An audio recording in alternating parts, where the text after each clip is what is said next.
ഒരു തട്ടിക്കൂട്ട് പഫ് വലിയ ഗംഭീര ടേസ്റ്റ് ഒന്നും ഇല്ലെങ്കിലും എയർ ഫ്രയറിൽ ആദ്യത്തെ പരീക്ഷണമായിരുന്നു. അപ്പോൾ അതിന് വേണ്ടിയിട്ട് മൈദപ്പൊടി എടുക്കുക, അതിലേക്ക് കുറച്ച് എണ്ണയും അതേപോലെ വെള്ളവും ഉപ്പൊക്കെ ഇട്ടിട്ട് നന്നായി കുറച്ച് കഷ്ടപ്പെട്ട പണിയാണ്. കുഴച്ചതിന് ശേഷം നീളത്തിൽ പരത്തിയിട്ട് അത് ഈക്വൽ കഷ്ണങ്ങളാക്കിയിട്ട് മുറിക്കുക. അതിനുശേഷം ഓരോ ബോൾസ് എടുത്തതിന് ശേഷം അത് നന്നായി പരത്തിയിട്ട് എണ്ണ തേച്ച ഒരു പാത്രത്തിലേക്ക് വെച്ച് കൊടുക്കുക. അതവിടെ ഇരിക്കട്ടെ, കുറച്ച് നേരം വേണം, ഒരു അരമണിക്കൂറോടെ ഇരുന്നോട്ടെ.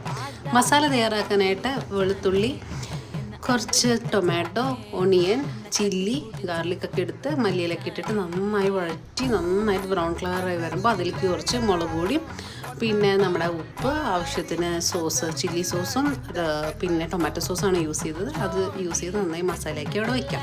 അതിന് ശേഷം റെസ്റ്റ് ചെയ്യാൻ വെച്ച മൈദയുടെ കൂട്ടെടുത്ത് നന്നായി പരത്തി സ്ക്വയർ ഷേപ്പ് ആക്കിയതിന് ശേഷം മുട്ടയും മസാലയൊക്കെ വെച്ച് അടച്ച് നന്നായി 170 ഡിഗ്രിയിൽ 50 മിനിറ്റ്സ് റോസ്റ്റ് ചെയ്യുക. ഇടയ്ക്ക് വെച്ച് മറിച്ചിടുക. ഇതാണ് ഐറ്റം.